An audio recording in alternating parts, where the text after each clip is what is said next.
Hello and welcome to Sun and Fun. I'm Ron Timmermans, one of the many hosts with the Florida Aviation Network, and I wanted to welcome you back to the Florida Aviation Network broadcasts here at Sun and Fun. We're broadcasting live and in the clear from the 45th Annual Sun and Fun International Fly-In and Expo at Lakeland Linder International Airport in Lakeland, Florida. It's great to have you with us for this broadcast and back with us again. We're having a wonderful time at the air show here. Several days have already gone past, and we've met a lot of our good friends and saw a lot of cool airplanes and neat things that we can buy as pilots. And of course, what would a fly-in and air show be without air show performers? So one of the air show performers at Sun and Fun this year is our friends from the GEICO Skytypers aerobatic show, and representing them here today is Mr. Jim Record, pilot number 7 with the GEICO Skytypers. Jim, welcome to the broadcast. Thank you very much. It's good to have you here. Pleasure to be here. Well, good. So we've all heard about GEICO, and many of us, I'm sure, have heard about the GEICO Skytypers. Can you tell us a little bit about your organization and where you're headquartered and what all you do throughout the year? Yeah, GEICO Skytypers air show team. Of course, we represent GEICO for about 15 air shows a year. In between time, we actually skytype. About 40 years ago, we invented skytyping. The name of the operation was Skytypers. And so we were the only ones that are licensed to do it. We have a patent on it. And while we're not here, we skytype all over mostly the Northeast. We're based out of New York, so we do Boston a lot, New York, and in between the air shows. While we're at the air shows, we'll skytype for the air show and the sponsors. So we'll do both as long as we have blue sky. Yeah, today would not be the day for skytyping. Not a good day today. Hopefully we can get some decent weather Saturday or Sunday. Well, good. So you have a planned skytyping? Yeah, we always plan skytyping. We carve out enough time to do skytyping before every performance. If it doesn't work out, we have a little extra time. I understand. Well, that's good to know. So tell us about the aerobatic team and what you do and how long you've been performing, how many folks and airplanes involved. Actually, we perform in a precision formation. It's not acrobatics as such. It's a precision formation routine. Actually, it was designed by one of our pilots, and we've been doing this routine, this particular one, for 2 years, and we change them up every 2 or 3 years. So this is one of our new ones. It's a very dynamic performance. It keeps us in front of the crowd a lot. It was one of the things we want to do, is stay in front of the crowd, and we do a show similar to what the jet teams do. You know, it's 6 airplanes, 4 airplanes, and 2 solos, and we'll perform in front of the crowd. And the aircraft that you use, Jim? North American T6s. These are actually pre-war airplanes, 1939, 1940 airplanes, 4 of them are. And this was the standard trainer for all the Allied forces in World War II. I see. You know, this airplane trained the greatest generation, and if you flew military airplanes in World War II, you flew the T6 or the SNJ. I'm sure part of the training that you did. As I recall, the T6 is the one that we joke about. It takes aviation fuel, avgas, and turns it into noise. Turns it into noise, and we convert it into noise and smoke. Noise and smoke for you. Okay. We have a very good smoke system on it. They put out a lot of smoke. Yeah. So that's what we do at the air shows, and of course skytyping. You can remember now, we skytype at like 10,000 feet. So you have to be able to see the messages on the ground. So we burn a lot of smoke oil. I can imagine you do. So just so that those of us that don't know how the smoke system is how it generates smoke, it's an oil-based substance that you inject into the exhaust? Yeah, we use a standard. Basically Corvus oil. It's smoke oil that all the teams use, including the jet teams. We inject it into the exhaust manifold, which is like 1,200 degrees, and it vaporizes, and that's why it comes out as white as opposed to burning. So we vaporize it into, it's a paraffin-based oil, so it comes out with just white, pure white color. Indeed. So skytyping messages, what's one of the more interesting skytyping messages that you've put in the air above us? Well, we'll do skytyping messages, again, for the air show sponsors and for the air show. While we skytype at home, we have normal clients we do for. We skytype for it's, you know, interesting as a pilot, I don't know what we're typing. See, the way it works is the lead airplane has the Skytyping computer in it. We fly a line abreast formation. So in reality, he knows what the message is and we don't. We just simply fly formation. So I really couldn't tell you what the messages are. We do lay claim to have the longest text message in the world because we're not limited by anything except smoke oil. Right. So how many aircraft participate in Skytyping then? You said we multiple actually aircraft. we Skytype with 5 airplanes. The lead airplane in the center, and there's 2 on either side of it, left and right side. And we'll Skytype straight ahead or at about a 5-degree angle back and circle a target to Skytype. When we do to the air show routine, we have 6 airplanes. We have 4 in a diamond and 2 solos that join up and depart as the routine designates. So do you fly an air show and then go immediately into Skytyping? Actually, we Skytype first. You Skytype first? Because we have to be at altitude. You know, we'd Skytype anywhere between 7,500 feet and 10,000. So we'll Skytype before the show, above the show, or around the show, around the 5-mile area. And then we'll stop and come down and take a little bit of a break and get in the air show mood and come back to do our air show. It's an 18-minute air show routine. 18-minute air show. Good. Let me go back just a moment to something you said about the Skytyping part of your routine. So it's a computer control? Yes, we have a computer in the lead airplane, and that's where the messages get inserted on the ground or in the air. We can do it on the fly. And we pick the messages that we're going to use, and then the computer notifies each of the airplanes by Bluetooth when to pop smoke. Wow, so it is very well coordinated then. Oh, extremely well coordinated. So we've been doing it a long time. No wonder the Skytyping appears so crisp and exact. I was wondered how it was done. So computer generated turns and straight aheads and when to turn the smoke on and off and the like. The computer just tells it when to do the turns on and off. The gentleman flying the airplane, the lead pilot, decides where to fly and how to circle a target and this and that and the other thing. I see. How do you account for winds at altitude? Does that make a difference for you? It does. Makes a large difference. We restrict ourselves to no more than 25 knots of wind at altitude. Otherwise, the messages get blown away with that much altitude. What we like to do is keep at least one sentence or a couple words in a sentence, so you'll sit there and read them. When people see Skytyping, they just have to watch and see what the next letter is. They'll look up there and say that this, and then they'll read the word and then the next word after it. So that's part of the draw of Skytyping. That's when you look up at the blue sky and see a message, you just have to do it. You have to watch. Indeed. It is fascinating. That's how we do it. We restrict ourselves to 25 knots so the messages don't get blown away. Indeed. So 4 or 6 airplanes at a time? Yeah, 5 in Skytyping and 6 for the routine, air show routine. 6 for the air show routine. That's great. Well, I had no idea that. Now, occasionally I see, maybe not your team, but I see a single airplane doing. Yeah, that's skywriting. Actually, that's how the team, the company started. Okay. They started SNG2 Corp were skywriters, and they tried to decide a better way to put more messages in the sky.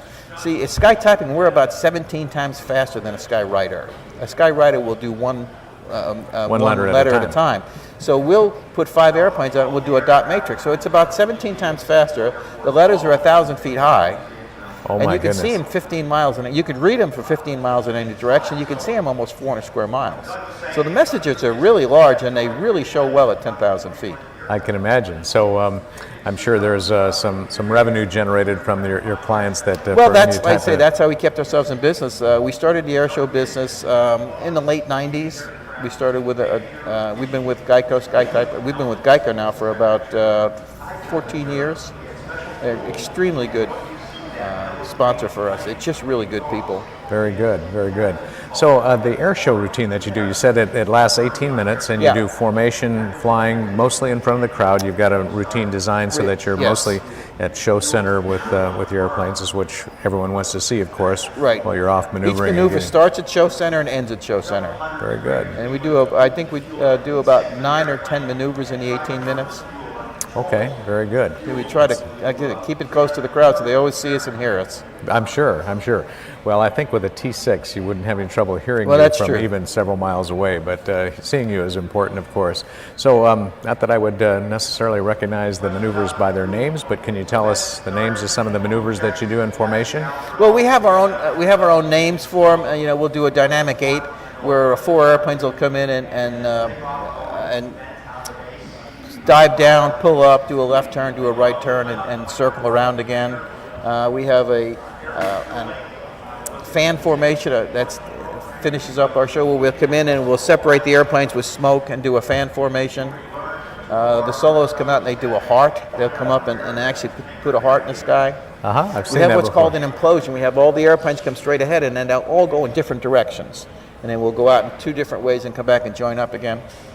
So All over Show Center. All very close to Show Center. That's great. That's great. And so I imagine while this 18 minutes of aerial conquest is going on, that someone is on a microphone and a PA system somewhere narrating what's happening. Who would that be, Jim? Actually, I've been doing a narration. Oh, you have been. How convenient. How convenient, yeah. And when we get to large shows like this, sometimes we'll have Rob Ryder's the announcer here. We'll have him do our narration for us because he's a professional. He does it well, and then I'll take notes from him.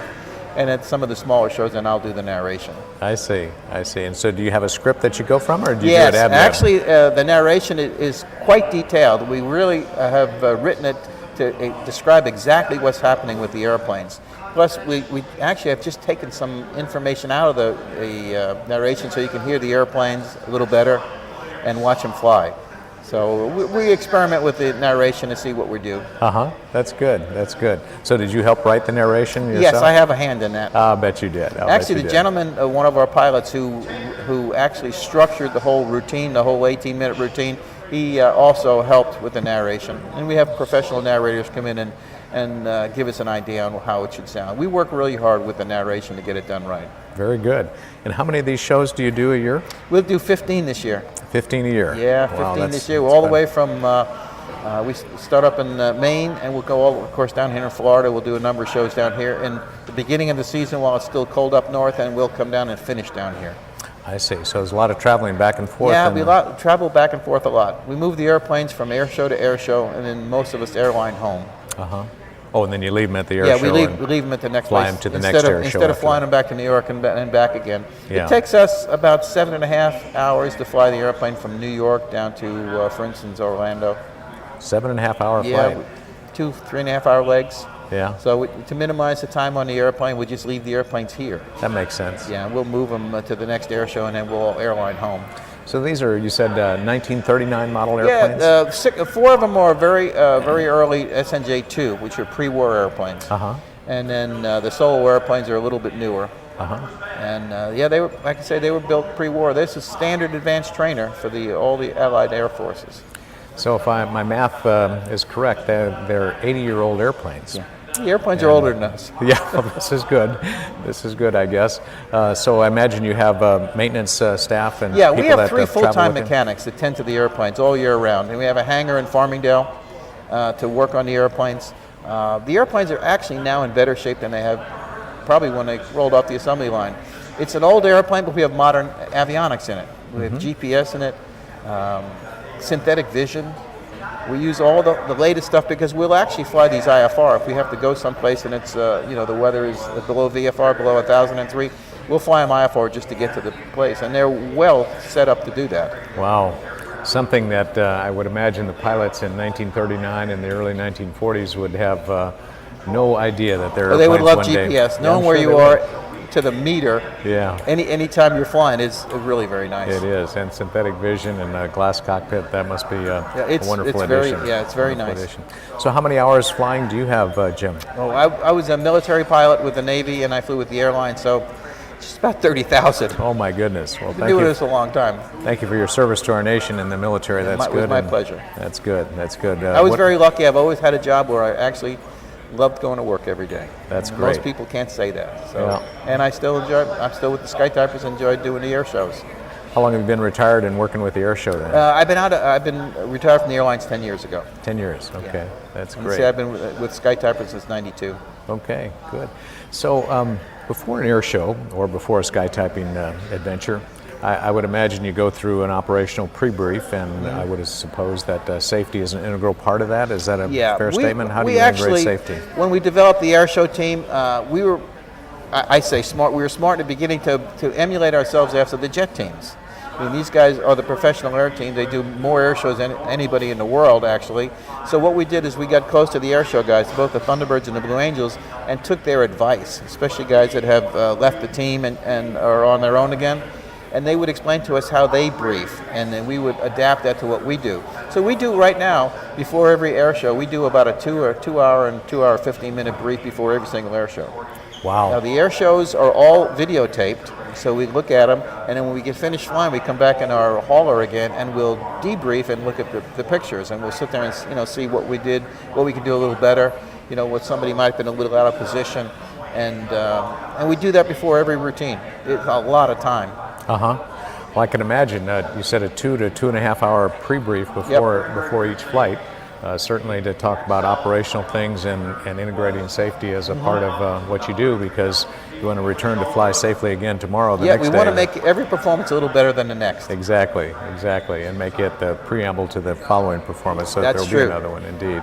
So of the air shows, Jim, during the season, you said I think 15 of them throughout the season. How many of them do you fly in, or have you routinely flown in? I attend all the air shows. The team, we have a few members that we switch positions on some of the number 2 and number 3 switch a little bit, but I go to all the air shows. Since I'm retired, this is what I do. The lead is at all the air shows. And the other pilots routinely all attend all 15 air shows, or do you have a number of pilots that you draw from? Routinely probably make 12 or 13 of each, and then we have standby guys that will come in and fly their positions. I see. We try to keep 2 people qualified in each of the positions, so we have a backup in case somebody gets sick. Or all our pilots are all airline pilots. I see. So they bid it around their schedule, but if something happens, they get stuck out on a road or something, or they get called in, or actually if they're sick, we have to have a backup because we can't lose an air show or lose a position. Exactly. So you have 7 aircraft, of which 6 you fly. airplanes. 6? Okay. All right. So you're number 7. Number 7, I understand. right? Okay, I got it now. Yeah. All right. So all 6 come to the air show, and all 6 of them perform in the precision. And like I say, we have we've never canceled an air show for the maintenance. We've actually never canceled an air show because of the weather of not getting there. So we always get in. They may not be able to do the air show because the weather turns bad, but we're there. Yeah. In case the weather gets good enough, we can jump in and go. So what weather minimums do you need to conduct your air show? Do you have We a certain can operate in ceiling 1,000 feet ceiling and 3-mile visibility. 1,003. Yeah, so ours is kind of a low show. We don't get all that high. Most air shows restrict themselves to 1,503. So we're generally in there, in the ballpark. Okay, so you're a basic VFR minimum. Oh, it's absolutely that. Again, Yeah. these are 1939 airplanes. Yes, indeed. So when you were doing the air show, then you only go up to 1,000-foot AGL? Yes. And Little make bit, your turns? If the weather's better, the solos will get a little bit higher when they do their dynamic maneuvering. They'll get a little higher. But mostly the whole show is either right at or very close to 1,000 feet. And how far laterally from show center do you get? We try to keep ourselves no more than about 1.5 miles or 2 miles away. Well, actually, it's the furthest we get away is 7,500 feet. Okay. Yeah. So it's just about a mile and a half. That's as far as we go. We have marks on the ground. The way we do every air show exactly the same is we determine marks on the ground before we come into the air show routine. In other words, before we do an air show, we'll get overhead satellite pictures and determine our spots. And then actually, the lead airplane will put those spots on his basically his computer, his glass screen, with lat longs. So we fly to hit those spots. Whatever the wind is to get to there, that's what we have to do to hit those spots. If we hit the same spots at every air show, then each air show should be very close to the same. Indeed. Well, you mentioned wind limits for doing your skytyping. How about for doing the aerial performance, air show performance? Mostly our wind limits we concerned with doing the air show is the landing limits for the airplane. Now these are training airplanes. They did not make the T6 easy to land. They wanted to make sure that if you could fly a T6 as an advanced trainer, you could graduate from this and go out and fly a Mustang or a Corsair or a Bomber without any problem at all. So they're a little bit touchy to land. Are they? So we limit ourselves. That's really what our limiting factor is: our landing and takeoff performance. So what wind limits would you have for landing? Certain crosswind limits? Yeah, crosswind limits for this airplane are around 15 or 17 knots, depending if it's gusting, if it's 90 degrees off. After that, it's just not worth it. Yeah. Risk reward. Indeed, indeed. So tell me about your safety record. I would imagine it's been pretty good because you keep coming back. Yeah, we have a good safety record. We do a lot of flying. We've been flying a long time, and we work really hard on safety because of our mechanics. The airplanes are always in top shape. There hasn't been a fatality in an air show performance in 59 or 60 years. Wow, that's a wonderful record, and I'm sure you'll keep it up. Yeah. Do you have a specific safety officer or someone who has those We duties? We do. Tom Daly is our safety officer. He has a long history of working with the safety business. He was a safety instructor for aviation safety in a college. And so that's what he does. He also did it with his prior job. He was a police officer and worked with safety in the aviation department there. Wonderful, wonderful. So where are your birds right now? Are they on the Warbird ramp? Yeah, they're on the Warbird ramp, yeah. And I imagine our visitors to Sun and Fun could walk by on the Warbird ramp and see them, get a close-up look? Yeah, actually they're out on the hot ramp because we fly every day. So they leave them on the hot ramp, and we also did some media flights today. So they're on the hot ramp. Very good. So media flights, that'd be wonderful. Yeah. Well, that's good. That's a wonderful machine, and one that's been around for now 80 years. It's incredible that they're still flying, and I'm glad you're able to maintain and keep them in tip-top shape and wow us all with the performances. Yeah, we paint every year. So we have basically a 7-year cycle. Every year another one gets painted. So they all look terrific. And the panels are all the same in all of them, with the exception of the computer and the lead? Basically, yes. lead? We've been looking to standardize them, and they're very, very close. Since pilots will fly different airplanes, they all have to be pretty close. Yeah. And with the round gauges, they were mixed around a little bit. Now we have a standard panel that we have, and it works out quite well. So one pilot will fly number 6 this air show and number 3 another air show? Not necessarily. They'll probably stay in either a number 2 or number 3 position is where we have them. And the solos also, we have 3 solos for 2 positions. Okay. We're looking for a 4th solo, so we have enough to cover it. Yeah. But they'll generally only fly 1 position. That makes sense. I can understand that. Well, that's great.